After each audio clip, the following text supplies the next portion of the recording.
Hi everyone, this is Shane R. Monroe with Monroe World, and I've been asked to do more videos on directory Opus, and I'm happy to do it because I think it's the best product that most Windows users are not using, and you should be.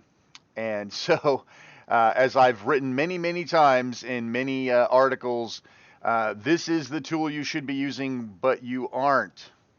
So, yes, directory Opus is something you should have and you should be using, but a lot of people don't realize why you should pay for file management when something like Windows Explorer is available.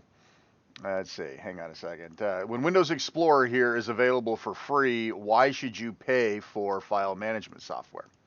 So, in this video, I'm not going to talk about like a recap of all the features of Directory Opus. Rather, I want to show you, I'd like to go in these videos to show you feature sets of Directory Opus that really make it the sales pitch that it is.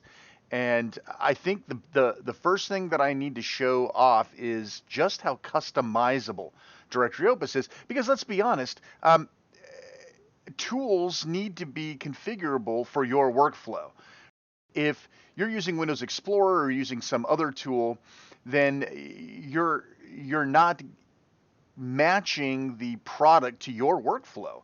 And if you're talking about a product that's supposed to save you time and effort and automate tasks, being able to make it your own is really the key. And that's all about customization, even if it's just down to colors and layout and everything else.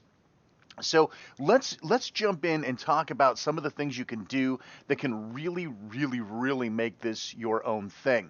Now, before we get started, I do want to show you how to back up and restore the configurations that you are making, because when you start experimenting, especially with something as powerful as Directory Opus, then you're likely to make some mistakes along the way, and you may want to roll back to a version that you were using previously. So backup and restore is your tool.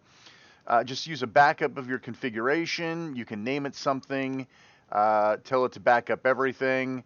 You can encrypt it if you want to. I'm not sure why you'd want to do that, but so now I can restore Directory Opus immediately to whatever I had this thing set up for. So when you first run Directory Opus, you'll have trouble believing you paid $60 for this, because frankly, it looks like every other file manager, and they did that on purpose. The only thing really different between looking at this and looking at Windows Explorer is that there's two of these quote lister windows, or panes as they're called. Just for clarity in purpose of vernacular here, a lister is this area here that shows a list of files and folders based on a location. A pane includes all of this navigational stuff at the top and bottom, as well as the status area. So when I say lister, I'm talking about this. When I'm talking about a pane, I'm talking about this whole area. And so this is what's called a dual pane file manager. And if you can see, if you click on one or the other, one of them highlights sort of in blue and the other one goes kind of gray. So Opus uses the source and destination type scenario. Because let's be honest, a lot of times what you're doing with files is you're copying or you're moving or you're transforming them in some way from one location to another. So if I go to my desktop here, my desktop over here, and I go into converted to Quest, backups here, and I want to copy this over, you could do the standard old Windows drag and drop. But that did a move. I may not necessarily want to do that. Maybe I just want to copy, so you'll right drag and then hit copy. So you have two copies of it, right? But here with Directory Opus, the actions that you take when selecting items here typically automatically are applied over to the destination lister, destination pane. If I select one of these and I hit copy files, it goes to the destination lister. If I were to select more than one and hit copy, it would copy it over to the destination lister. And that seems like, oh well, duh. Yeah, but a lot of people aren't used to using these two listers. Just like if I click here, and I were to do if I were to do a copy command here, it goes. This is now the destination lister. So source destination, source destination, source destination. You kind of got to get a rhythm to that, because it offers a lot of power when you're especially when you're automating workflow. So you'll already see there's a problem with my layout and my workflow. If I'm going to do a lot of copying and moving or renaming, I've got to make round trips up to this toolbar up here, right? Or I can right click, which totally defeats the purpose of using Opus. But in order for me to copy, I have to select it and go over here. Select it and move. Select it and delete. So it would make sense for me to start looking at Directory Opus from a flow point of view. If I'm going to do a lot of that, how about I take this toolbar and move it somewhere that it makes a little more sense? If I'm going to copy, that's a lot less mouse travel. If I'm going to move or delete, there's less mouse, well, not from here, but you get the idea. And so we can actually extrapolate this fact. I don't like side by side. I like top and bottom. And if you look up here, you have some predefined dual vertical and dual horizontal. I like this because the fact that I have an equal amount of space pretty much between the toolbar that I'm using and the files that I'm accessing, whether they're in here or in here. Also over here is a MetaPane panel as well as a preview panel. So these are two other items that, based on your particular workflow, you may find extraordinarily useful to have. So for example, the MetaPane or the metadata will show you things about a particular file. In this case, there's not a whole lot to see.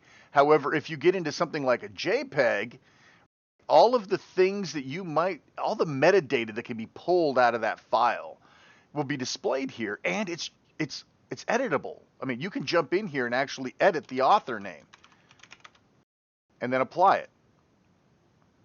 So that gives you sort of a fast workflow access. You can also highlight multiple JPEGs. Unfortunately, I don't have multiple JPEGs here. I could do that, and I'll show you maybe later on how that works with like flat view, which I showed in a different video. Why not just do it now?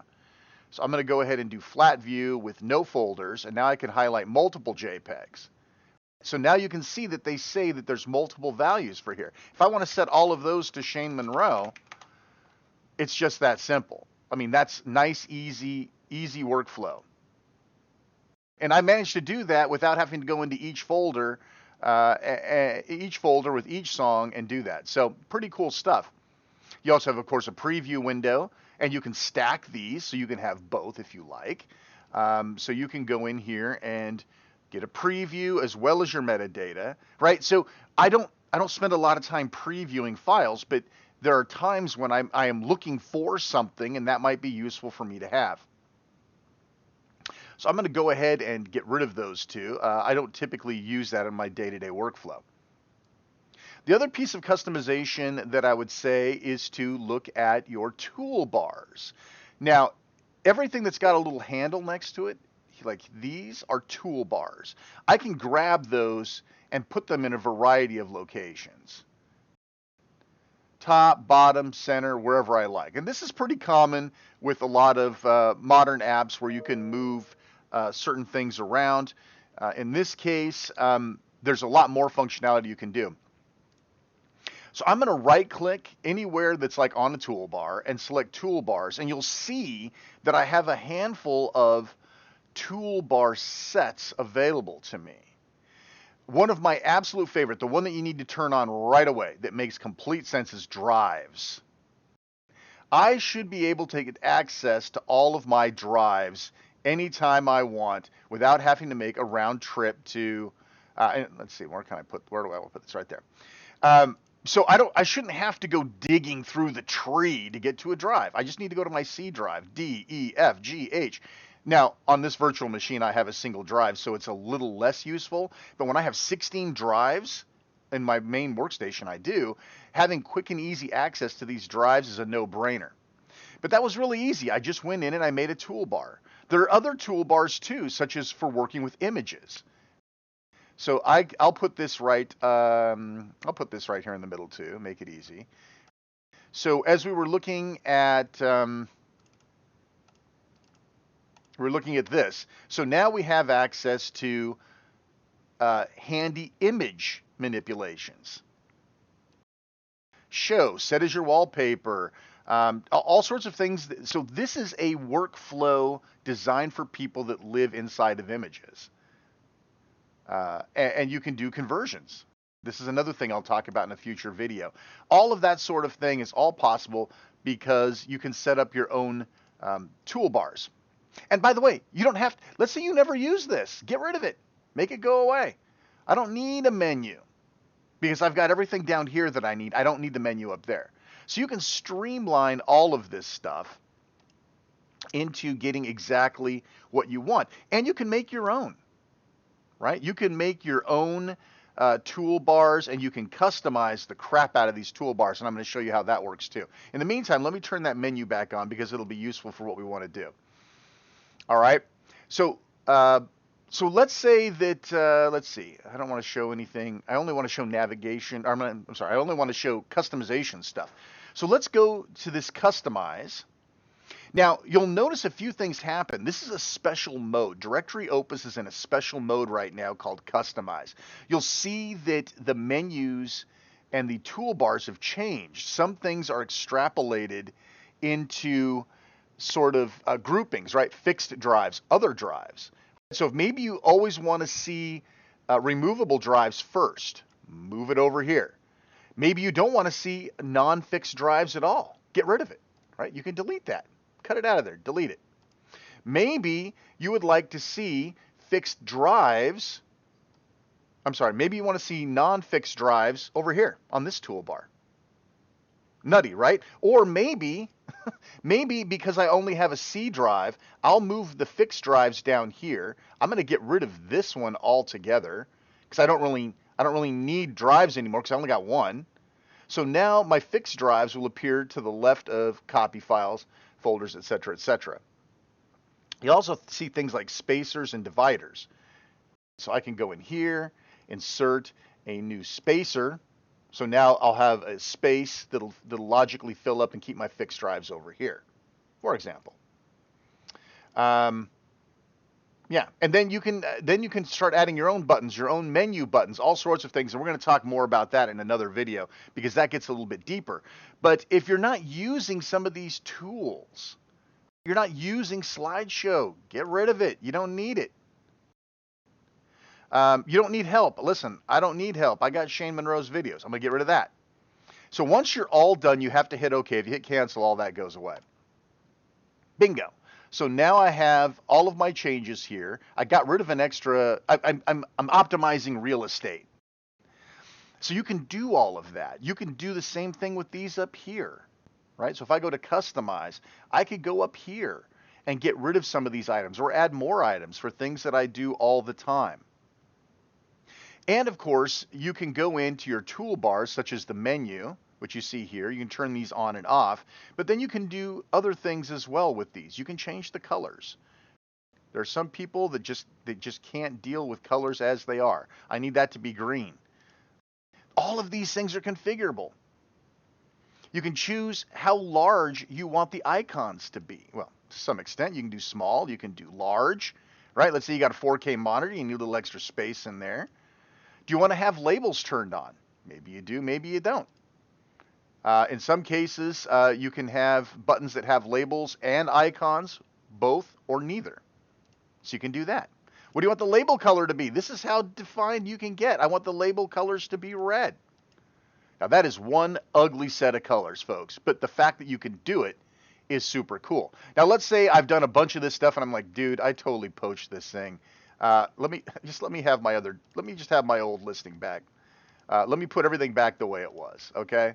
So it closes, and when I reopen, everything is back exactly the way it was. You'll notice that my layout is all back to the way it was. Everything is exactly the way it was before I started this mess.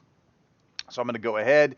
I'm going to move a couple things back around. I'm going to turn on my drives menu again because I like to have the drives toolbar. I'm going to put it right there.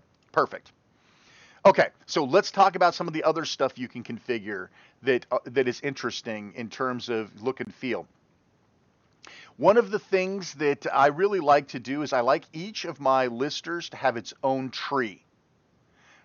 So the tree is shared. So if I'm in the source, then it shows the source location. If I'm in the destination, it shows the destination. This can get a little hairy jumping back and forth.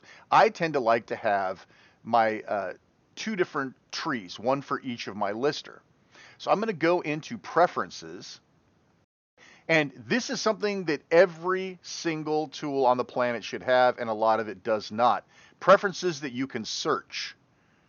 So all I have to do is go down and search my preferences and hit Tree, and it'll go through everything, and it will highlight my options. So Appearances, show drive labels. What sort of tree style do you want? Check this out. Look at this, Lines tree style. I'll show you what that looks like in just a minute. What sort of contents appear there? What are your options for each of these trees? Open second folder tree in dual display mode. So I'm going to make these items, and I'm going to hit Apply and hit OK. So now I have a separate folder tree for each of my listers. And look at this. I've got the lined layout mode that a lot of people appreciate, having lines between children and parents. And you can even change how that looks. How crazy is that? So let's go to Preferences. Again, we're going to go back to Tree and Appearance. Let's see. So you can highlight the path to the selected folder. That's pretty cool. You can use, let's see, what are some of the other items? There was a couple of other things I wanted to show, but I think that's probably enough. Look at that. That is freaking awesome. Being able to see the logical path from your file system all the way down to what you're looking at. Neat stuff. Good stuff. So what else can you change? Everything, right? Everything can be changed. So let's go back to Preferences, and let's look for the word colors, because a lot of people are color-based. So there you go. So listen, I could go through and monkey with all of these, and you probably will want to. There's all sorts of things that you can do here in terms of changing colors, background colors, foreground colors. You can make this whatever color and font that you want. All right, let's change some colors around, man. Colors and fonts. So we'll go in and choose colors. Colors and fonts. Okay, so let's say you want to change the background colors so that it's a little more obvious which one is your source and which is your background. So your file display background. Let's set the background to, I don't know, a really light gray. And then the destination background we'll set to a darker gray to give us a little more contrast. So now, when you're in the source, you've got, you know you're in the source. Boy, I've picked some really ugly colors here over the course of this tutorial. But you can now have your source being a different color than your destination. You could make it green and yellow, for example. Green is safe, yellow is where it's going. All sorts of different things that you can do. If we go back in here again, then we can start looking at, say, files and folders. What's the selected background look like when you've selected something? A lot of people like to see that they've selected something. So let me make a nice little light blue, for example. And now when you've, well, I guess I made everything light blue. You get the idea, though. I mean, you can do whatever you want with this thing. So let me restore everything back to the way that it was. All right, we'll restore Opus. And now that we're back in here, everything went back to the same. So now we're back to the way we were. So let's go in here and let's type in the word Pane. So we have Pane borders that we could override, right?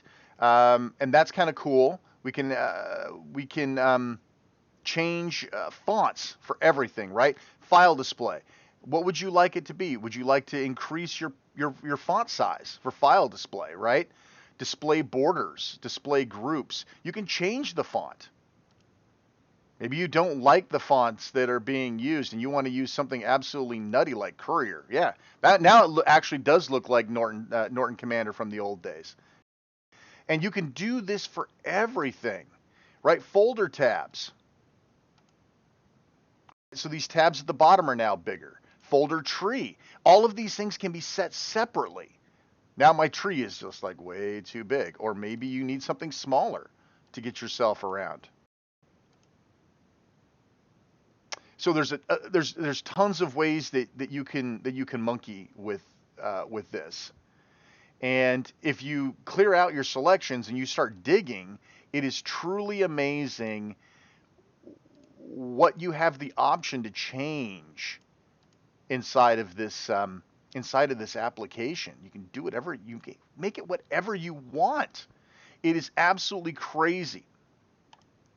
All right, so once again, I am going to restore myself. It's a lot easier to just restore from my config than to go turn everything back off that I just did. And we'll go back in, and now we're back to the way we were. Quick shift over to show my drives once again. Put it where I like it. I'll move this down here. Now, if I was smart, since this seems to continue to be my base configuration, I'm just going to go ahead and back this up. Yeah, I'll just replace the existing one. That's fine. All right. So now I can get back to here from now on. Okay, so a few things that are also very helpful is, of course, you can drag and drop your headers for your listers, which is great. You can also right-click, and the amount of columns that you can display here are simply batty. So you can put a full path column. That's actually rather cool. You can dig through these columns on your own, but once you start looking at these going, hey, there's some cool stuff in here. So for pictures, for example, perhaps you need to know what the width of a given picture is. In this case, we're not looking at a picture yet, but if I go in here and there is a picture, I can see my width. I can make another one for height, for example. That a lot of people would love to be able to have that information without actually going in or hovering over it. You'll also know when you hover it, you'll also get a little extra goodie there as well. One of my absolute favorite things, this is worth you watching the video today, is I'll go to my desktop, and you can right-click again in here, and this time we're going to go to More. This is where you can change all sorts of stuff. I mean, listen, you could change stuff you wouldn't even believe is possible. Not just columns like we were doing, of which you can see that there are many, and it's easy to find too. If we're going to search for, say, the word height. But you can do things like changing groups and other stuff. I'll show you more about that later. But what I really wanted to show you here was something called Get Folder Sizes. Change it to automatic. And check this out. All of your folder sizes are instantly shown. And as long as I'm in this pane, it will continue to calculate in real time, roughly real time, what my folder sizes are using. How much data is each one of these? It's nice to be able to go in here, sort by size, and start seeing what's chewing through all of your disk space, for example. Right? So the System32's got a lot in it. And so you can see I can progressively dig until I find the size that I'm looking for. And get this, you can also show, so you can have that, but then you can also display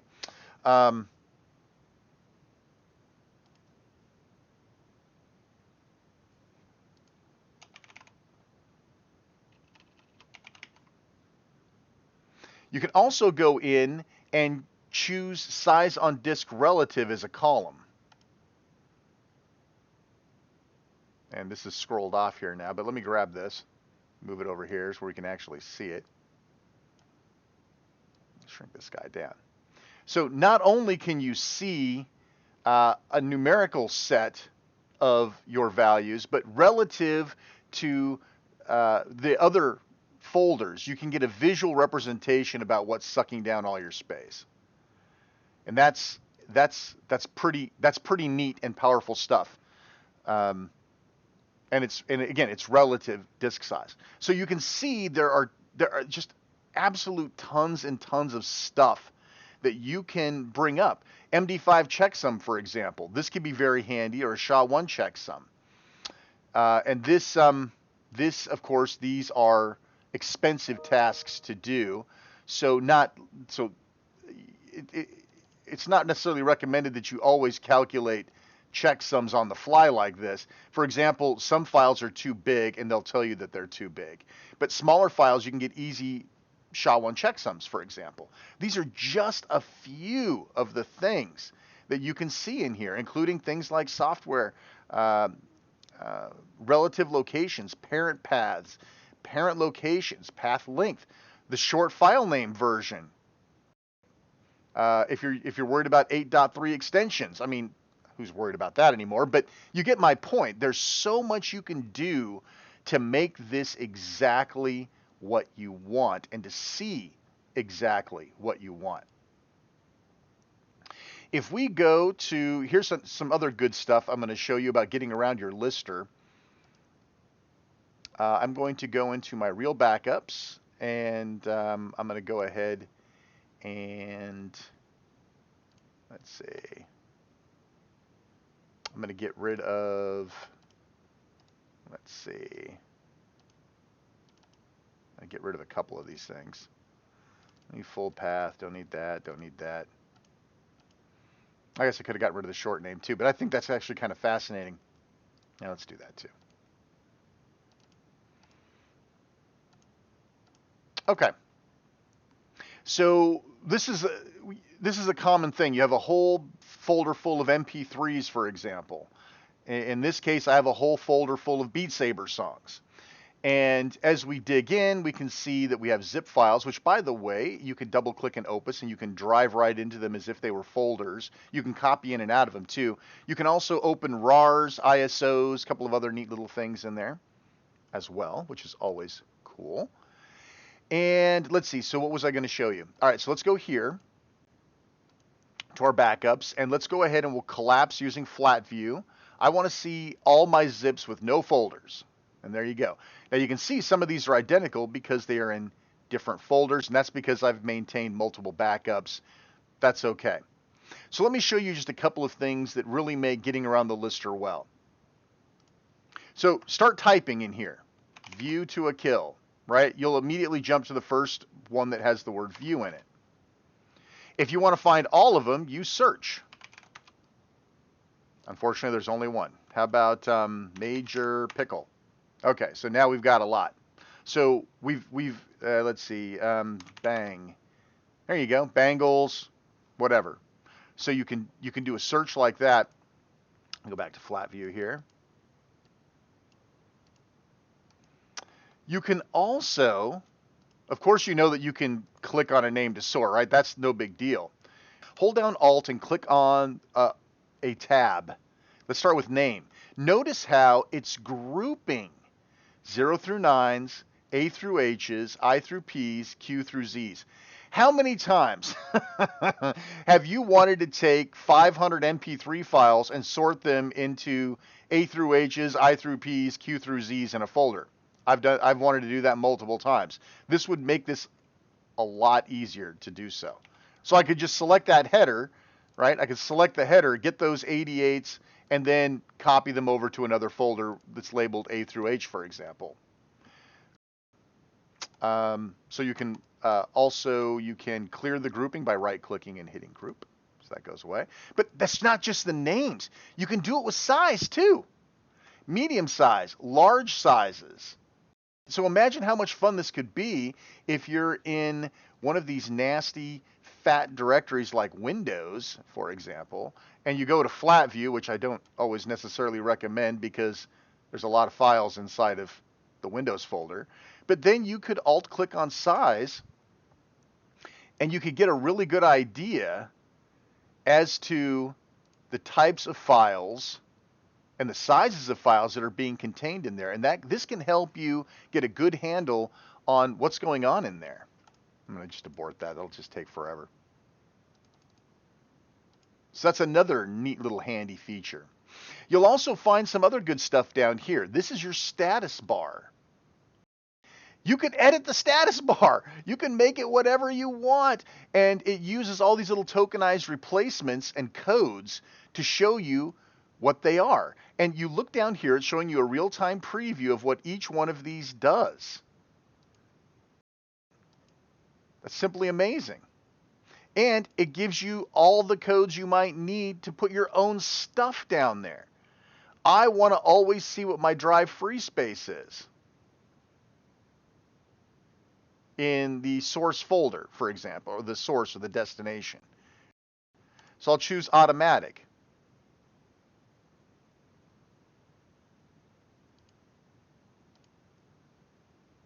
And now I've got that available to me. And of course, you can have separate definitions for the two different displays. You can choose to only have one toolbar, a status bar shared amongst all of them. There's also some samples here that you can use as well. It's great stuff. I don't know, the glass thing I think only works in certain areas. But anyway, you get the idea. So you can make that to be whatever you want it to be, what you need to see down here in each of these status bars. Just another example. One of the things that a lot of people also don't know about is there is breadcrumb trails here. So you can easily jump to a previous folder within the hierarchy, and you can pre-select that next level, right? So inside of Windows, these are the folders that are there. So you don't actually have to go back to Windows and go into containers, right? If we were in here, you could go here and go to containers, for example. Just another interesting thing. So what else can I show you here? Listen, I could spend hours and hours and hours showing you all of the different ways you can customize this thing, but this does give you a taste. Let me go to Real Backups. Let me go to Flat View again. I use Flat View a lot. And I'm only going to search for JPEGs. That's the only thing I care about right now. Well, in this case, there's nothing because they're all zips. Not much I can do about that. Zip files are zip files. But I do have that custom songs set. I can flat view that. And I can say, just show me JPEGs. You don't even have to use a wildcard, I don't think. It's just a habit. So now I can just see JPEGs. Well, let's, as you have seen in other file browsers, you can turn on thumbnails. But you also have quick selecting on sizes of thumbnails, which is no big deal. But what about this guy? Yeah, you ever seen one of these guys? Nice. Make the thumbnails as big or as small as you like. And there are some other little quick features here that remember I showed you earlier that there was a toolbar specifically for photos? It turned it on by default when I went into this mode. And now it's gone. And again, of course, as you saw before, you can hover and you'll get lots of extra data depending on what data is available, in which case there isn't a lot of it. And of course, when you're in flat view, it also shows you the location of where you're at. So, I mean, again, this is merely a taste of the insane amount of customization that you can do. A couple of other things I always like to show. Sometimes you want to clone this location. So you're waist deep into a location here. Sometimes you just want that location down here. So you could click here. You could cut and paste. That seems kind of antiquated. Or you could click here and then drill yourself down to the same location. Or you can just click this little button right here. Bloop, and it copies it over for you. You can also exchange. Maybe source and destination, source on top, destination on bottom isn't doing it for you. Maybe you just need to quickly flip. So I'll just navigate myself elsewhere. And then you can change. Very simple stuff, but a lot of people don't know about it. I'll show you one more thing before we kick off here. This has already been like a 30-minute plus video. One of the other things that I use so much that I really love to talk about is inline renaming. So you can hit F2 and rename a file. Duh, everything does that. But get this. Rename, start typing. Now hit down arrow. Oh, I already got that one. Well, how clever of me. So start typing, hit down arrow, chain 3, down arrow, chain 4, down arrow, chain 5, right? I mean, these are the sorts of things that you don't realize are part of your workflow every single day until you don't have it. When you don't have directory Opus installed somewhere, you're going, dude, this is sucky, right? So I could right click and hit open in Explorer. Dang it, up and down doesn't work. Why doesn't it work? It should work. But it doesn't, because it's something unique to directory Opus. So there's a little bit of tricks and tips for you. Customization, again, you can make this whatever you want. I have seen people turn directory Opus into something that doesn't even look like a file manager. You're not limited to 2-lister, 1-folder tree, no folder tree. There's just so much you can do. Anyway, I hope you enjoyed this video. Thanks so much for watching. If you like this video, let me know in the description. Like the video, subscribe, hit the little bell. I'd like to know, do you want to see more of these? Is this boring to you? Do you want to see what else Directory Opus can do for you? Let me know in the comments below. This is Shane R. Monroe. Thanks so much for watching.